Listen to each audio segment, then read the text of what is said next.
أهلا بيكم في برين دمب، الفقرة أو سلسلة الفيديوهات اللي بنخرج فيها أفكار جوا دماغي معاكم.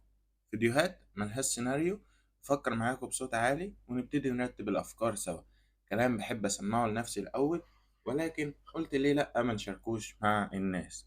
والنهاردة معايا حاجة اكتشفتها على مدار السنين، لقيت إن الدنيا بتعملها مع أكتر من حد بشكل مختلف، وهي إن الدنيا تبتدي تديك اختبار بسيط، سواء الاختبار ده كان في علاقة، سواء كان في موقف معين، سواء كان مع ناس أول مرة تتعرف عليهم، بنت بتحبها، ولد بتحبيه، ويبتدي إنك أنت تقع وقعة أول مرة تقعها في حياتك.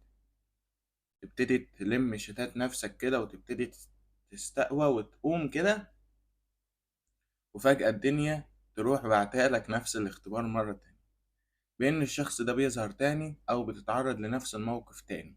ممكن الموقف ده يكون في شغلك، ممكن الموقف ده يكون في شخص، وتبتدي الدنيا تختبرك زي ما تكون إن أنت بتمتحن امتحان، وتبتدي الدنيا آه أنت ما نجحتش فيه فبتشيلك ملحق، فليك ميعاد إنك تعيده، بس هنا ما بتقولكش الميعاد ده إمتى. لو أنت بتشوف الفيديوهات ده عن انستجرام أو التيك توك، فكده الريل خلص. لو عاوز تكمله هتلاقيه على قناتي على اليوتيوب، ولو انت هنا على اليوتيوب فخلاص ممكن تعمل لايك وخلينا نكمل. فتبتدي هنا انت عشان تنجح في اختبار زي ده، انك انت لما تقع تحط قواعد وحاجات انت هتمشي عليها. مش اي شخص استهان بيك انك تديله فرصة تانية، مش ظلم، ولكن ده حقك. نفس الكلام، ده حقك واهتمامك بذاتك. مش كل شخص في الشغل عاملك بطريقة وحشة عشان بيعلمك حاجة، فانت تبتدي انك انت تلف الايام ممكن تسأل شخص تاني، ممكن انت نفس الشخص ده يجي يسألك، فانت عشان تكون كويس ده بيبقى اختبار بشكل عكسي. لا، انت عامله كويس، ولكن برضو ما تجيش على نفسك على حساب. وهنا دي نقطة بلاقي نفسي الحقيقة ان انا بغلط فيها دايما، ان انا بشيل الملاحق كتيرة يعني ده بشكل مختصر.